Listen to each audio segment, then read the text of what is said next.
লক্ষ মানুষ গোটা দেশের বিভিন্ন প্রান্ত থেকে ওসমান হাদির জানাজা যে এসেছে, এই জানাজা আমাদেরকে অনেক বার্তা দিচ্ছে। বাংলাদেশ তৃষ্ণার্ত পাখির মতো অপেক্ষা করছে এমন কিছু মানুষের, যে মানুষগুলো এদেশের স্বাধীনতা সার্বভৌমত্বের জন্য, ইনসাফ এবং ন্যায় বিচার প্রতিষ্ঠা করবার জন্য, জনগণের অধিকার আদায় করার জন্য নিজের সর্বোচ্চ শক্তিকে যারা আল্লাহর রাহে কোরবান করবে, এরকম কিছু তরুণের জন্য গোটা দেশের মানুষ অপেক্ষা করছে।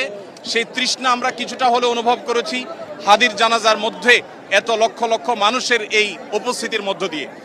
আমরা শুধু একটি কথাই বলতে চাই, আমাদের আরো হাজার হাজার শত শত হাদির প্রয়োজন, আমাদের ঘরে ঘরে হাদির প্রয়োজন। আমরা যারা এখানে এসেছি, ওসমান হাদির এই চেতনা, তার আদর্শ এবং তার যে সততা, তার যে নিষ্ঠা, এটাকে যদি আমরা ধারণ করতে পারি, আমরা তারুণ্য ধারণ করতে পারি, তাহলে আমাদের বাংলাদেশ ভিন্ন এক বাংলাদেশে পরিণত হতে পারে। বিশ্বের মানচিত্রে আমাদের মাথা আমরা উঁচু করে দাঁড়াতে পারি। সেই প্রেরণা যেন আমাদের তরুণরা ধারণ করতে পারে, হাদির আদর্শকে যেন আমরা প্রত্যেকে বুকে ধারণ করতে পারি এবং আমাদের প্রিয় স্বদেশকে, এদেশের স্বাধীনতা, সার্বভৌমত্ব, ন্যায় বিচার, এদেশের উন্নতি অগ্রগতির জন্য আমরা সবাই যেন যার যার জায়গা থেকে সর্বোচ্চ শ্রম, মেধা, জীবন, যৌবন সব আমরা কোরবান করতে পারি।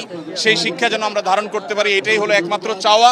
আমি দোয়া করি আল্লাহ তাআলা ওসমান হাদিকে শাহাদাতের সর্বোচ্চ মাকাম দান করুন এবং সেই সাথে ওসমান হাদির যে প্রেরণা, তার যে আদর্শ, তার যে চেতনা, সেটা যেন এই দেশে, এদেশের বিভিন্ন প্রান্তে প্রান্তরে যেন যুগ যুগ ধরে, শতাব্দীর পর শতাব্দী ধরে যেন টিকে থাকে, বেঁচে থাকে। স্বাধীনতা সার্বভৌমত্বকে ধারণ করবার মতো তারুণ্য যেন আমাদেরকে আরো উজ্জীবিত করে, আরো অনুপ্রাণিত করে।